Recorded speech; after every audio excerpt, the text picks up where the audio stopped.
Any Jew that's unaffiliated yet that wants to start learning Torah, or if you are Orthodox, but you have a friend in your workplace, in school and college, or your neighborhood, that you might gain by learning Torah on the phone with a mentor, please email me at yaakovrahimi@gmail.com. Don't be shy. Be aggressive, get it done, accomplish, make other Jews start learning Torah. Please email me and we will try our best to match up with a mentor. So far, since this organization has started, B'siyata D'Shmaya, over 130, right, already over 130 people have signed up to start learning Torah on this program. So please email me, yaakovrahimi@gmail.com. This is Parashat Rabotai. We learn a tremendous lesson. Many lessons. One of them is the power of Shabbat. One of the greatest gifts that HaKadosh Baruch Hu, the God, the creator of the world, gave us is Shabbat. You know, it's a fascinating thing. Hashem created the whole world. The whole world. And the more you learn science, the more you learn how massive, how noira, and how Godel HaKadosh Baruch Hu is.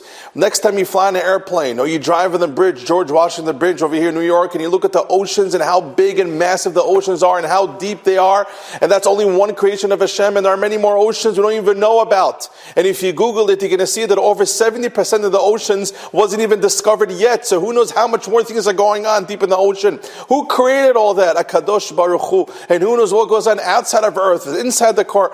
And it's interesting that everything Hashem created, and after everything that He created, Hashem told us, I'm giving you a matana, I'm giving you a gift. What is that gift? Shabbat.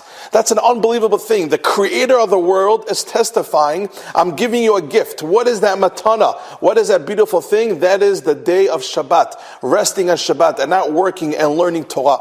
If Hashem sends something, He means it. He created the whole world. So if Hashem is telling us Shabbat is oneg, if Hashem is telling us Shabbat is a matana, then Shabbat is a matana. It's something that needs to be worked on a weekly basis to appreciate the gift that Hashem gave us. In this sixth parasha, Moshe Rabbeinu comes down from Har Sinai after the Chet HaEged, after unfortunately the sin of the golden calf that Klal Yisrael unfortunately sinned in. After Yom Kippurim, says Rashi, Moshe Rabbeinu comes down and he says, Ve'kel Moshe et kol adat bnei Yisrael. Moshe Rabbeinu, the leader, gathered all the Jewish people, men, women, children, and the elders. V'yomar alehem, and he tells them, I want to tell you, Eleh devarim shetziva Hashem la'asot otam. I want to say over what God Hashem has commanded me to tell you. What are those words? Sheshet yamim ta'aseh malacha. Work for 6 days. Ubeyom hashevihi, on the 7th day, yeh lechem kodesh. It should be a holy day. Shabbat Shabbaton. Rest, don't work. LeHashem, for God. Kol ha'oseh b'malacha. Whoever does work on Shabbat, yumat, will get death penalty. Lo tavu esh b'chol meshovetechem. Don't turn on a fire in all wherever you are. B'yom Shabbat, on the day of the Sabbath. What's interesting is, Rabotai, Moshe Rabbeinu just came down from Har Sinai. We just survived the Chet HaEgel, the horrible sin of the golden calf. What is the first thing Moshe Rabbeinu teaches Klal Yisrael? He gathers them and he's making a major announcement. Usually when you make like a huge kenes, when you make like a huge event, a huge gathering of all the Jews together, men, women, and children, usually means you have something very important to say. Over here, Moshe Rabbeinu gathers everyone. And what does he tell them about? Right when he goes down from Har Sinai. Obviously, it's extremely important. What does he teach them? About the importance of keeping Shabbat. The importance of the gift of the matana that Hashem gave us that's called keeping the Sabbath. You know, the Mishnah Berurah and Chelik Gimel in his Akdama, he brings down from Yonasan Eibshitz, very famous, from the Yeres Dvash. He brings down that if a person doesn't learn the laws of Shabbat carefully, again and again and again, he is most probably breaking Shabbat. Now that might sound a little shocking to you, but if a person doesn't always learn the laws of Shabbat, you'll be very surprised how many times on Shabbat a person easily, without noticing, but easily, unfortunately breaks Shabbat. It is very important to learn the laws of Shabbat. A person shouldn't just say, I know the basics, I can't cook, I can't drive, I can't write, I can't watch TV, I can't, walk my dog. All these things are good, but a person has to get to the details of the laws of Shabbat. Because in a second, a person can be Mechalel Shabbos, and Mechalel Shabbos, if there was Eidim, if there was witnesses, you chayiv skila. This is a very dangerous halakha. Shabbat is extremely, extremely serious. The Rambam, it's not only him, it's a shita in the Gemara, but the Rambam holds a person who breaks Shabbat b'mezid, a person who keeps on bringing Shabbat, has a din of of a guy. You know, the halacha is if a person drives on Shabbat publicly, which means everyone knows he drives on Shabbat, this person. Chacham Ovadia Yosef writes halacha l'maaseh, if he comes to shul Shabbat morning day, and everyone knew that he drove on Shabbat, you're not allowed to give him an aliyah. You cannot call him up to the Torah. If he's going to get embarrassed, you could try to hush it, meaning you have 7 people that go without him, and then you give them like the extra 8th one, maybe. But technically, halacha l'maaseh, the Achonim hold, Chacham Ovadia Yosef, our leader, writes, a person who's mechala Shabbat, which means he drives to shul on Shabbat and everyone knows about it, you should not give this person an aliyah. Maybe sometimes to mekarv him the Torah, there's ways how to be matir and say it's allowed, but technically, halacha l'maisa, you're playing with fire. One should never break Shabbat. More than that, let's say unfortunately you have a relative that doesn't keep Shabbat, but he invites you to come to him Friday night meal. But you know he drives on Shabbat, the TV is on in his house, and then he shuts it off. You know the person breaks Shabbat. Everyone knows this guy doesn't keep Shabbat. He's not there yet, whatever the reason is. At the end of the day, he breaks Shabbat.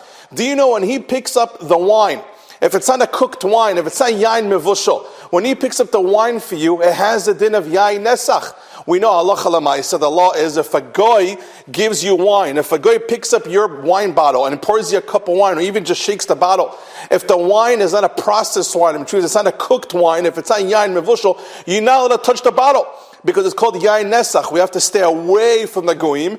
We have to stay away from getting too friendly with them. Because if we get too friendly, we want to marry their daughters and chas v'shalom, God forbid, intermarry. So for that reason, we have the law that you're not allowed to drink the wine from the goyim. So when it comes to the bread from the goyim, that's big for the goyim. Obviously, there's a lot of details in the halacha. But the big picture is a wine that was touched by a guy, you're not allowed to drink from unless it's yain mevushal.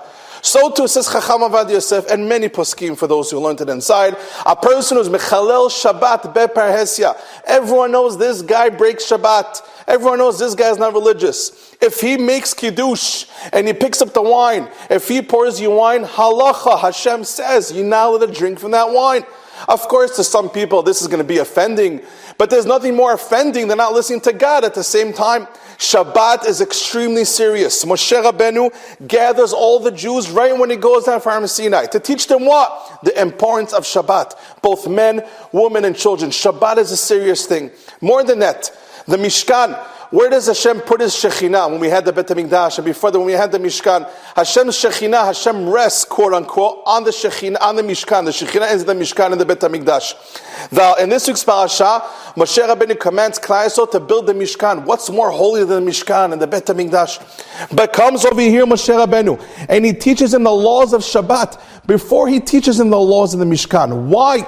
So Rashi brings down to teach us, although the Mishkan is extremely important, although the Mishkan is where Hashem puts His Shekhinah, the Bet HaMikdash where Hashem puts His Shekhinah, where Hashem rests, Shabbat is even more important. Because you can have a person that during Shabbat is going to try building the Mishkan, or he's going to try to sew some clothing for the Mishkan, some material. The halacha is no, on Shabbat you're not allowed to sew, on Shabbat you're not allowed to build, even if it means for the Mishkan, even if it means you want to build and sew for the Bet HaMikdash, Shabbat comes first. There is nothing more important than Shabbat. That's why in this week's parasha, Moshe Rabbeinu gathered all the Jews before he taught them the laws of building the Mishkan, which is extremely important. Before that, he taught them the laws of Shabbat. To teach you Shabbat, doched binat the Mishkan. Shabbat is more important than the building of the Mishkan. Rabotai, we have Shabbat every single week.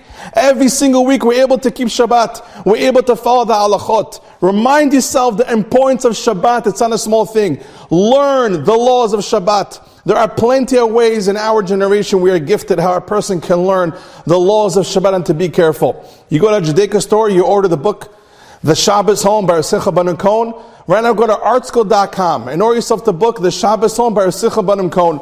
Or you go to Torah anytime and you type in laws of Shabbat. There are plenty of rabbis that discuss the laws of Shabbat. But remember, for your own good, keep Shabbat. You're playing with fire if, God forbid, one does not keep Shabbat. Now let me tell you one more Dvar Torah.